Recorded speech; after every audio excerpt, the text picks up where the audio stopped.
Is it just me, or is the bike industry totally not a scam and everyone's trying to get likes and clicks by calling it a scam? I don't know about you guys, but I think that we're moving towards having better equipment for less money, even though we might complain about the prices sometimes. And I think that ultimately, if you really take a look at the mountain bike industry, it's the opposite of a scam. The best thing about the mountain bike industry is sometimes we're able to play around with those 1% differences, those little things that might not matter to an average rider or even an advanced rider.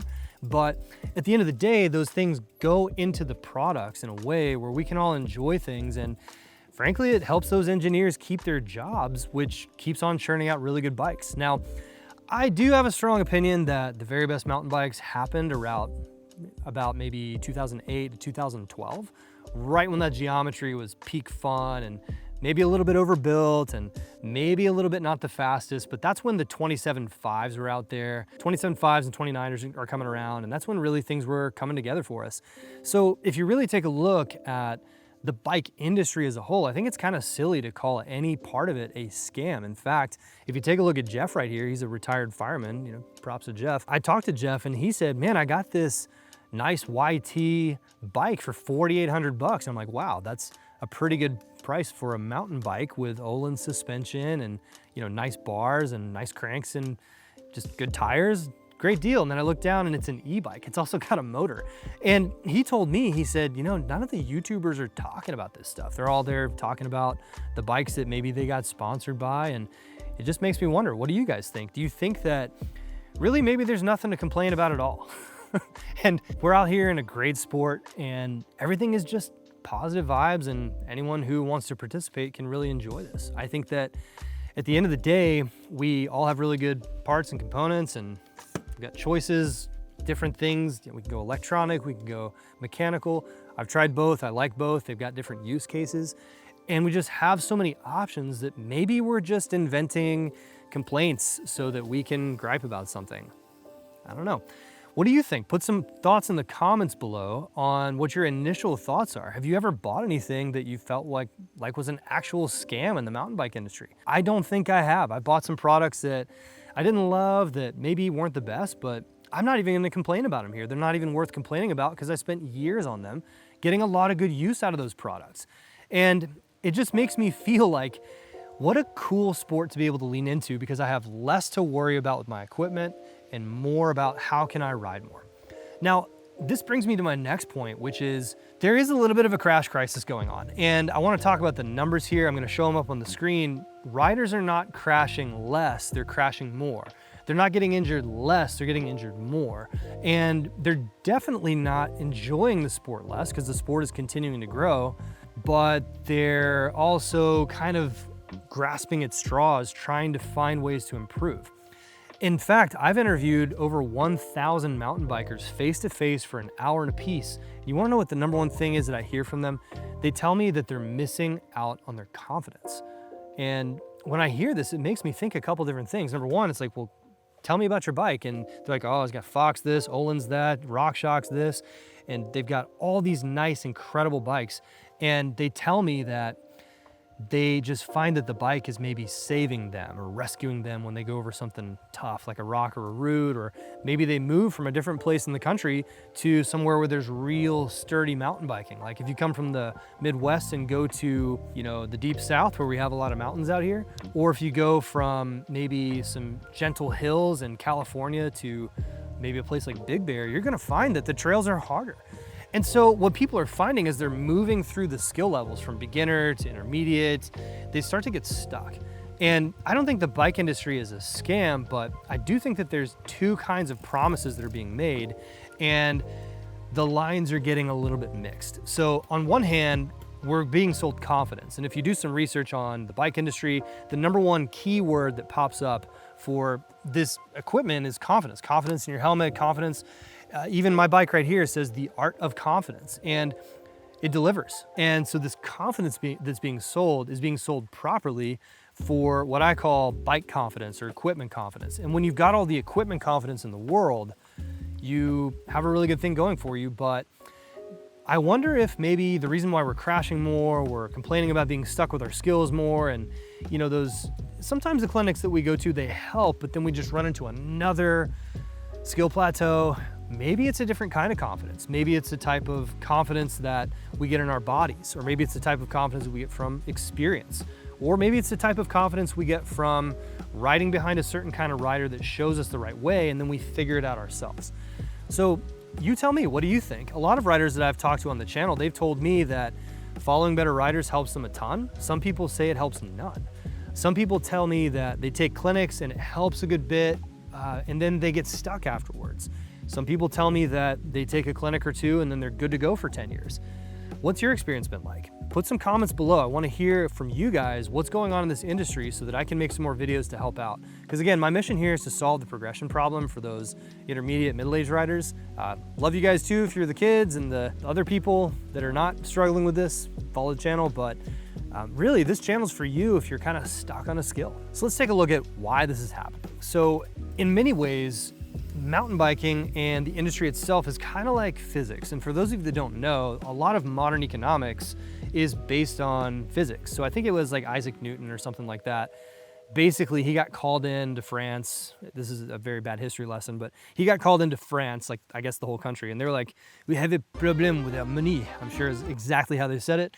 And Isaac Newton came in and he was like, well, you know, here's how physics works. Maybe you should try something like that with the way you think about, you know, your economics. One thing that we talk about in physics is for every action, there's an opposite and equal reaction. What does this mean? It means that if I push on something, it's gonna push back in some way, either with a steady force or with its inertia, right? And so if I push on something like, say, a rock, and I start moving it this way, it's going to push back on me or resist that motion with its inertia, because an object at rest, like this one, kind of at rest, doesn't want to move that way or this way or that way or this way. It just wants to stay at rest.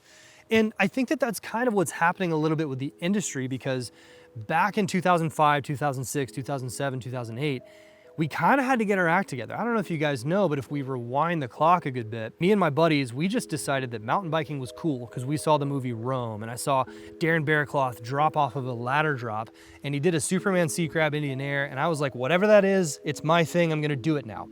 And so I became a mountain biker in that moment, and I sent my first big send right off a set of stairs straight into the emergency room with a broken collarbone. It was such a small industry that even a guy like me could get a call from Red Bull. The trails that we built, the big wall ride that we built, the 32-foot jumps, all that stuff, Red Bull called us up, said, we want to do an event with you, and next thing I know, I'm in a Red Bull video getting featured, which kind of sticks with you for a while.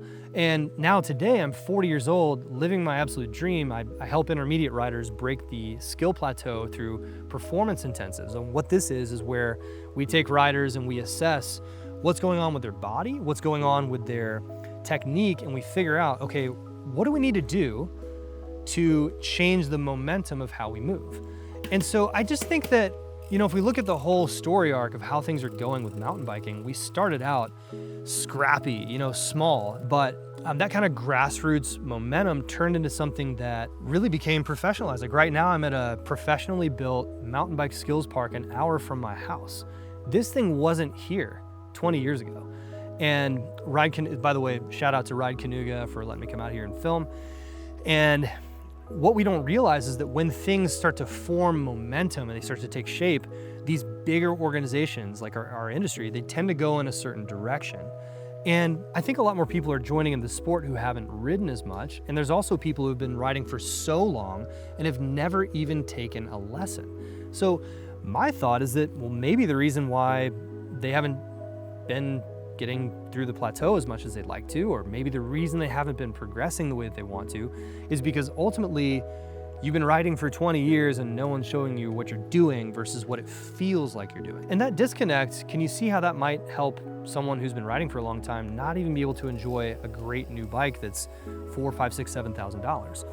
And again, this really drives the point home. Mountain biking, again, is the opposite of a scam. There's nothing scammy about mountain biking when it delivers on the promise that it gives.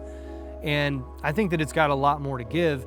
And my encouragement to you, if you're listening to this and this makes sense to you, is take a look at mountain biking as it's already moving, it's already an industry, there's already things out there that work, but hold open what you need to do. Maybe that bike part, hold it with an open hand and consider, hey, maybe it worked for this YouTuber or this person that I look up to or this pro, but maybe give it a try. Go to a demo day. try some new things out. Try the shorter cranks, try the longer cranks. Something that you can also do as well is set up your suspension in a way where it's very, set up for your body weight and how you ride.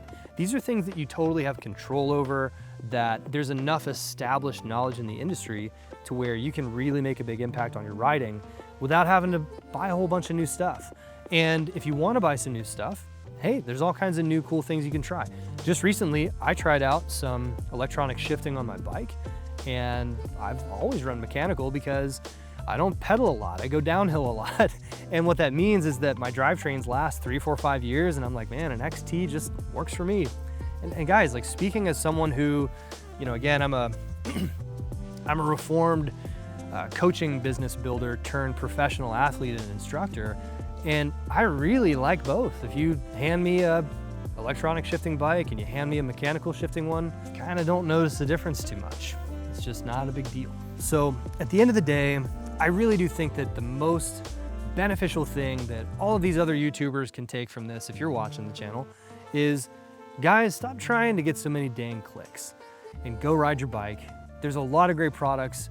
Buy them if you want to, play around with other stuff if you don't, have fun out there. And the most important thing I would encourage you to do as well is if you feel like you're riding stiff or you're grabbing brake or you've been trying to struggle through a skill for a while and it's maybe not the bike so much, take a look at our performance intensives for intermediate mountain bikers. Again, my name is Dave. I work with a team of professional mentors. So these are athletes who have been sponsored for 40 years, like Brett Tippie is on the team, he's in the Mountain Bike Hall of Fame. We've got other guest mentors who've come in. Recently, Aaron Lutzy from Super Rider, he's come in and taught our riders face-to-face, hand-to-hand, exactly how to go in and progress your skills. So if that's something that you're interested in getting some mentorship around, go ahead and click the link below and you can apply to the Mountain Bike Academy. We have limited spots available. We do kind of the whole, limited classroom thing to maintain quality, so we're not trying to load a ton of people in there, but if you're seeing this, there might be a couple spots available. Click that link below, apply. We're gonna take you through a form where it asks you about what your key challenges are, what your goals are, and that way we can fit you to a specific custom plan for you and that one-to-one mentorship. If you like this video and you like the channel, congratulations, you're one of us. We're on a mission to solve the progression problem that's causing the crash crisis. We do it by restoring athleticism. Go ahead and subscribe to the channel, and I'll see you on the next episode. Thanks.